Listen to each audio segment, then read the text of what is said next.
जो शिव महापुराण के अंतर्गत है। सुबह पूजा की थाली लगाई है। 5 व्रतों का विधान है, छठा व्रत का विधान नहीं। कितने व्रत? 5। सुबह पूजन की थाली लगाई है। पूजा की थाली, अभिषेक का सामान सब लेकर आप मंदिर में जाइए। शिव मंदिर में जाकर बाबा का जल अभिषेक पूजन करिए जिस हिसाब से आप करते आए हो। पूजन की थाली में सामान उतना रखना जो शाम को भी आपके साथ चला जाए, अलग से नहीं रखना पड़े। अलग से केवल शाम को दिए रखो, जल रख लो थोड़ा सा, और बाकी का जो मिष्ठान आप तैयार करोगे बस वो, बाकी का चंदन नबीर गुलाल ये सब सुबह की थाली का रखिए, थोड़ा फल जो भी रखो। सुबह पूजन करो, बाबा का निवेदन करो, घर आ जाओ, थाली को ढक कर रख दीजिए। शाम को जब जाओ कोई प्रसाद उतना ही बनाओ जितना भगवान के लिए बना रही हो। ये नहीं कि खीर ज्यादा बना ली तो आधी हम यहाँ ले जाएं और आधी घर के लिए छोड़ दें, नहीं, उतना ही बनाओ जितना भगवान के लिए जाएगा, जिसमें से 3 हिस्से होंगे। एक पात्र में भरकर ले जाओ, दोने ले जाओ, कटोरी ले जाओ, प्लेट ले जाओ, जो तुम्हारी मर्जी पड़े, कागज ले जाओ, जो तुम्हारा मन पड़े तो ले जाओ। 6 दिए लेकर जाओ, बाबा के मंदिर में जाकर पूजन अर्चना करो। शाम को अभिषेक नहीं करना है, केवल छींटा देना। थोड़ा सा जल जो बचा हुआ है उसमें से थोड़ा थोड़ा छींटा देकर, जल का थोड़ा सा छींटा देकर पूजन आदि कर कर, जैसी पूजन सुबह करी वैसे ही भाव से पूजन करो। 5 दिए थाली में से नीचे रख दो, छठवा दिया भी नीचे उतार दो थाली में से। 5 दिए लगाना जब प्रसाद के 3 हिस्से पूरे कर, प्रसाद के 3 हिस्से रख दो नीचे, फिर दिए लगा दो 5। एक दिया उठाकर जिसको जलाया नहीं है वापिस अपनी थाली में रख दो। 5 दिए प्रज्वलित कर कर बाबा को निवेदन कर दो, बाबा आज मेरा पहला पशुपति व्रत है, इसको स्वीकार करना। दिल से बाबा इस कार्य के लिए मैंने करा है, इसको स्वीकार कर लेना। बहुत सुना बाबा पशुपति व्रत में कर रही हूं, मैं भी पूर्व में ना जाने कितनी योनियां ली होंगी, कौन सा मैंने बेकार कर्म करा होगा जो आज मुझे दुख भोगना पड़ रहा है। इस दुख को आप मिटा सकते हो क्योंकि आपका नाम पशुपति नाथ है। आप इसको मिटाइए, विनय करो, बाबा से विनती करो। एक दिया, एक प्रसाद का हिस्सा थाली में लेकर आ जाओ, बाबा को निवेदन कर कर, बाकी का वहां छोड़कर एक दिया, एक प्रसाद का हिस्सा लेकर आ जाए। एक दिया, एक प्रसाद का हिस्सा लाए, घर के अंदर प्रवेश करते समय सीधे हाथ की ओर बैठकर अपने घर की ओर मुख कर सीधे हाथ की ओर उस दिए को घर के बाहर प्रज्वलित कर दो। भगवान से विनती करो, भोलेनाथ आप मेरे घर में प्रवेश कर कर मेरा कार्य सिद्ध करें। बाबा को निवेदन कर कर अंदर जाइए। भोजन करने से पहले जो मीठा है, एक हिस्सा प्रसाद का है, उसको खा लीजिए। उस हिस्से में से किसी को नहीं देना, चाहे घर में बच्चे हों चाहे बड़े हों, उस प्रसाद का हिस्सा केवल तुमको खाना। पहले प्रसाद खाइए, उसके बाद में फिर भोजन करिए। एक समय फलाहार कर सकते हो, दूसरे समय भोजन कर सकते हो। इसमें जरूरी नहीं कि आपको मीठा ही खाना है। शाम का जो प्रसाद बनेगा वो मीठे का ही भोग लगेगा। सुबेरे आप आराम से नमकीन का भी फलाहार कर सकते हो, मीठे का भी फलाहार कर सकते हो। फलाहार के लिए कोई मना नहीं है, फलाहार आप कैसा भी कर सकते हो। पर भोजन जब करोगे, अन्न जब खाओगे, जब पहले भगवान का प्रसाद खा लो। 4 पशुपति व्रत पूर्ण हो, बीच में अगर कहीं रजस्वला धर्म आ गया, आपको पूजन नहीं करना है, घर में कोई सूतक सावड़ आ गया, या कोई व्रत फंस गया, एकादशी आ गई, या कोई व्रत आ गया, तीज आ गई, चतुर्थी आ गई, जिसका आप व्रत करते हुए आए हो, तो पशुपति व्रत उस दिन मत करो, फिर अगले सोमवार कर लेना।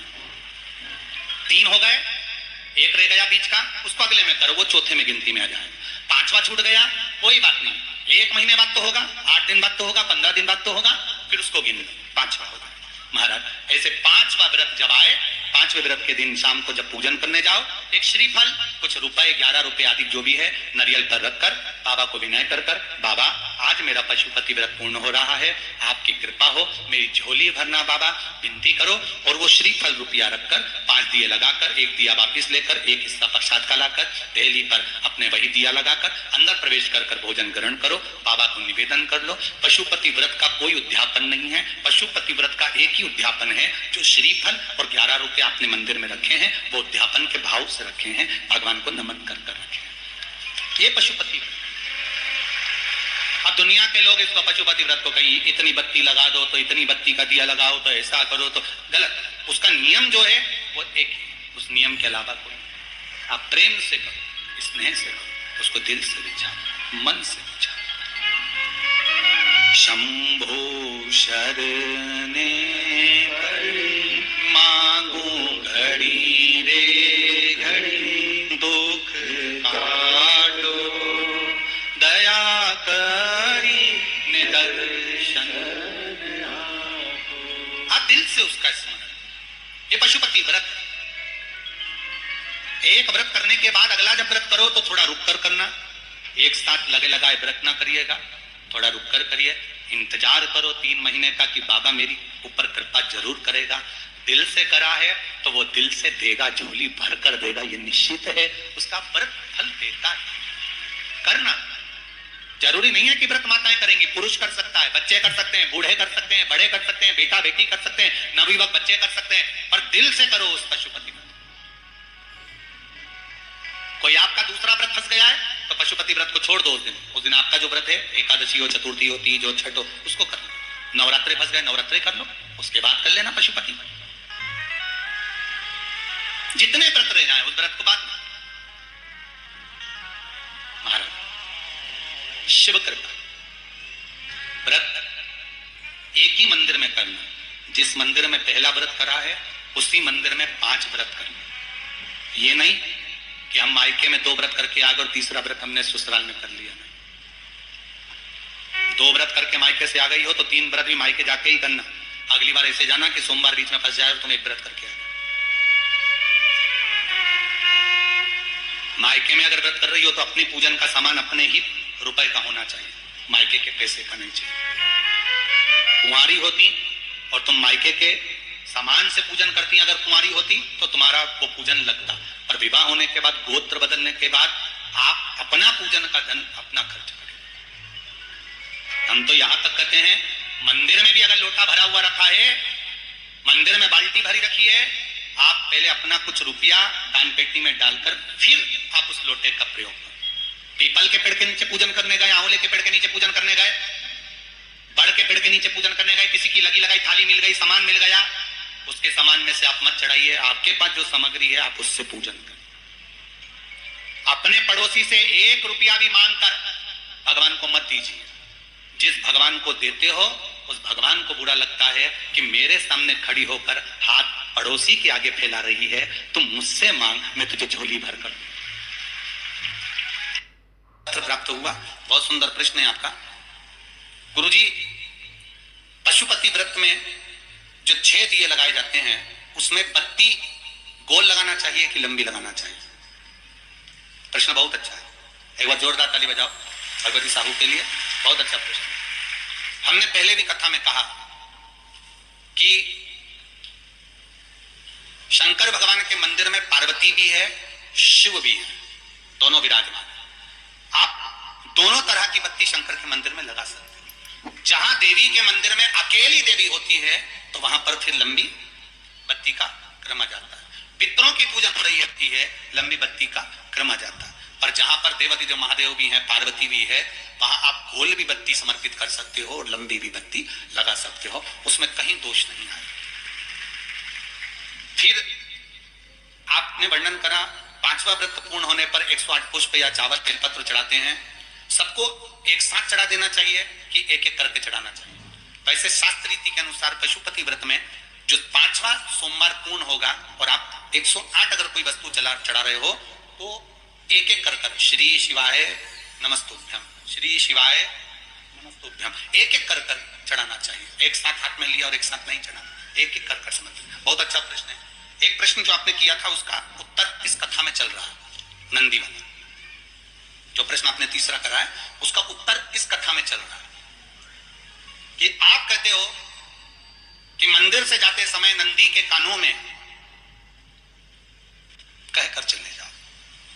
बैठिए बैठिए बैठिए बैठिए। बहुत सुंदर प्रश्न है आपके, बहुत भाव से और आनंद से आपने करा और जनमानस के कल्याण के प्रश्न है। ये केवल आपके लिए नहीं है, ये सबके लिए इतने जोरदार प्रश्न है। जो गलती भी करते होंगे तो उसको सुधार सकते।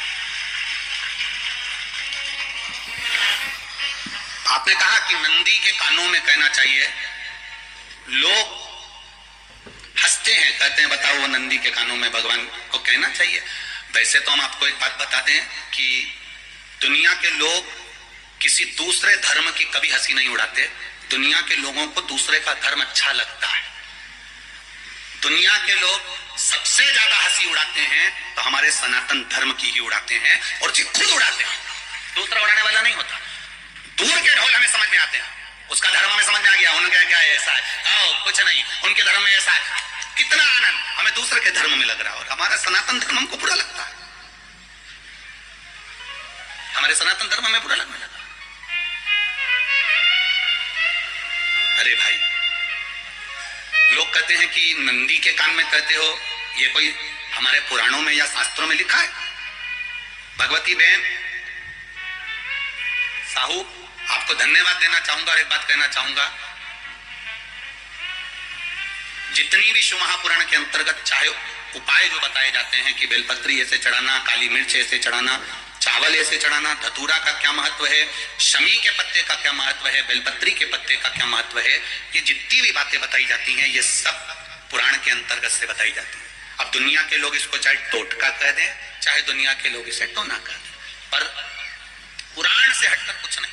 और आप लोगों को अगर बोला है कि नंदी के कान में कहकर भगवान शंकर के मन में बात पहुंचे, तो ये क्यों कहा, तो ये भी हमारी शिव महापुराण में लिखा है जलंधर के चरित्र में। कोई आपसे कहे कि नंदी के कान में बोलने से क्या होता है, ये जलंधर का चरित्र कह रहा है। मां पार्वती जी का हस्त कमल पकड़कर जलंधर लेकर जाने लगा, वृंदा का पति लेकर जा रहा, वृंदा तो भगवान की भक्ति में लीन रहती थी, उसको तो जलंधर को सबसे ज्यादा तकलीफ थी नारायण से, पर शिव के पास आ गया, क्योंकि ईर्षा प्रवृत्ति अभी कथा में कहा, कोई कोई ऐसा होता है जिसको तुमसे देर नहीं होता तो भी अंदर से ईर्षा जाग जाती।